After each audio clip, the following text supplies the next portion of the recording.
Hello, my name is Dwayne Kimball, owner and founder of KMD 89, a VA claims consultant, Leave No Vet Behind, and also I'm a United States Army veteran. Today I'm bringing you another educational video as it pertains to the VA disability compensation claims process. And today I'm going to be discussing why is it important for you, the veteran, yes, you, the veteran, to confirm which C&P exams you're being scheduled for when you receive that phone call to report to one, okay? A lot of veterans, they don't know to ask this question and they go to the exam and they could get themselves in a pickle. But before I get into today's video, make sure you like, subscribe, hit that notification button, and always share this video with your fellow veterans. Also, you can follow me on LinkedIn, Facebook, Instagram, Twitter. Don't forget about my monthly Veterans Roundtable every third Thursday of every month from 1 p.m. to 2 p.m. Eastern Standard Time, and the event is free, okay? So today's video, why is it important for veterans to confirm which exams they have been scheduled for when they receive that phone call either from the VA C&P office or the third-party contractor's office, and they ask them to report to a C&P exam, okay? So I had to think about how I wanted to explain this to veterans. So I'm going to give you a scenario of a veteran receiving a call and what this veteran is going to do, okay? So before I start this scenario, I want to let you know the veteran, this is a John Doe veteran, okay? A veteran is service-connected for PTSD at 70%, and that 70% has been in effect for 3 years, okay? And also keep in mind, I'm not a medical provider. By no means am I telling anyone to go to a C&P exam or not go. That's a decision you would have to make on your own, okay? So the veteran is service-connected for PTSD, 70%. That 70% has been in effect for 3 years. Keep that in mind. That 70% has been in effect for 3 years. And now the veteran is coming in and filing a claim, a new claim for migraines and tinnitus. And the veteran has been treated in service for both those conditions, okay? And also, the veteran has a copy of their claims folder. Okay, so always challenge veterans to make sure you go out and get a copy of your claims folder, because it's going to have a lot of information in there that you didn't think that was in there. Okay, so the veteran files a claim, the new claim for migraines and tinnitus. A few days later, the veteran gets a phone call from a third-party contractor to report for an exam. Veteran picks up the phone. Yes, this is me, John Doe veteran. And a person on the other line confirms that it's the veteran. They go on and say, we would like to schedule an appointment. We received evidence or a medical request from the VA to schedule for an exam. But then the veteran interrupts the representative and says, well, before you schedule me for the exam, I have a question. What exam am I reporting for? And the rep asks the vet, what do you mean? Well, am I coming in for an audio exam? Am I coming in for an eye exam? Or am I coming in for a mental health exam? And the representative tells the vet, well, I don't know that. It doesn't tell me. And so then the vet turns around and asks the rep, well, if you don't know that, how do you know which type of examiner to schedule this exam for? And the person, the representative kind of evades, that question.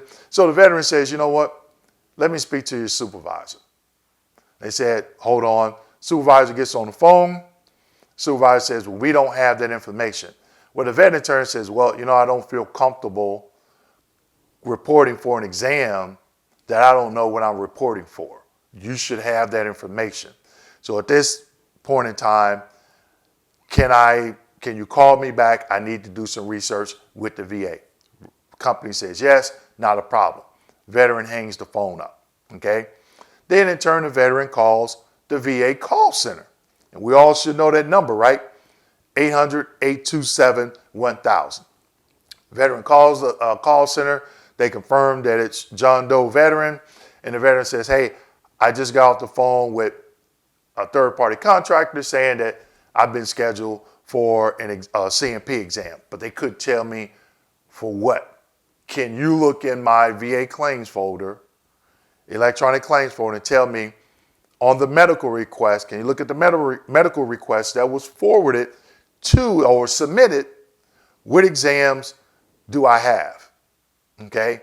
And the person on the phone, they give the veteran a runaround. They say, oh, well, you have to report. The veteran said, look, I'm not refusing an exam. I'm only asking, what exam am I reporting for? So that person tells the vet, well, we don't know. Well, can you look at my claims folder? Well, I don't see it. So the veteran says, okay, not a problem. Can you put in my notes that I called in and I'm trying to confirm which exams have been requested and I need to report to. Okay, so now the veteran's been on the phone twice.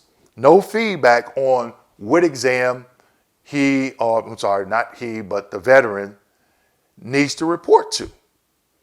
It's crazy, right? But it happens. So then the veteran's like, what is another option? So then the veteran calls the VA White House hotline.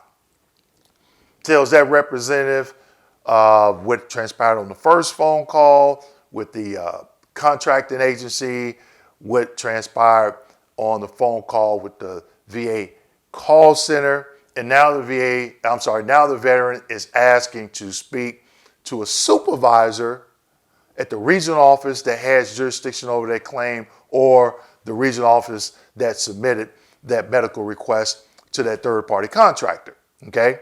So the veteran says, I want to call back. Here's my number. I'm not giving you my email. I need a phone call, preferably from a supervisor, okay? So the veteran, a couple days later, veteran gets a call from a supervisor, okay? And the veteran explains the first phone call with the third-party contractor, then explains the phone call with the VA call center rep. The veteran saying, hey, look, I'm just trying to find out what exams am I reporting to? And no one will tell me, and they're saying that they don't see it anywhere, okay? So the supervisor reviews the veteran's claim folder. And there's a long pause. And the supervisor tells the vet, do not report to that C&P exam. So now the veteran is like, whoa, why? What happened? I filed a claim. Well, sir, I'm sorry to inform you, the incorrect exam was requested. And exams for your tinnitus and migraines should have been requested, but the exam that was requested was for increase in your PTSD. And I see on your rating code sheet, there is no routine future. On the VA Form 526CZ that you submitted, you did not request an increase for your service-connected PTSD. So I'm going to go ahead, supervisor states, I'm going to go ahead, cancel that exam, and have someone to submit the correct exam for the tinnitus and migraines. So the veteran then asks, hey, well, before we get off the phone, what's your name? What's your job title? Which regional office do you work out of? And how can I get a copy of this information? Because I don't want anyone to say, hey, I didn't report for an exam. Okay? The supervisor gives the veteran some additional information. Then a couple days later, the veteran gets a call from another third-party contractor. And guess what? They ask the same questions, and that rep tells them, you're coming in for migraines and tinnitus exam, and then the veteran reports, okay? So I know that was kind of a lengthy scenario, but I just wanted to get you to understand the importance of why to ask what exams you're reporting to. And also, remember at the beginning of this video when I said that 70% for PTSD has been in effect for 3 years, let's just do a short different scenario. Let's just say the veteran went to that exam, and that exam showed improvement. Now the VA has evidence to reduce that veteran because that 70% has been in effect less than 5 years.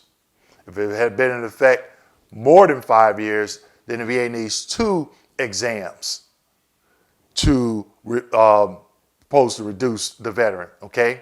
But as I stated at the beginning of this video, that 70% for the vet has only been in effect 3 years, okay? So that's another reason why you definitely want to confirm, especially if you're already service connected. And if you're not, you still want to know, because if whatever you're claiming meets the criteria for under the 5 ways of service connection, then you can go out to the rating schedule, look at the diagnostic codes, familiarize yourself with that criteria so you can see, hey, I think I should be 30% for this, I should be 10% for that, or 50% for this, or whatever, okay? And then when you get to the C&P exam, you can reasonably articulate your symptomology, okay? So I hope you found this video very helpful. Please feel free to leave a comment in the comment section below. And also, don't forget, make sure you like, you subscribe, hit that notification button, and don't forget to share this video with your fellow veterans. Thank you.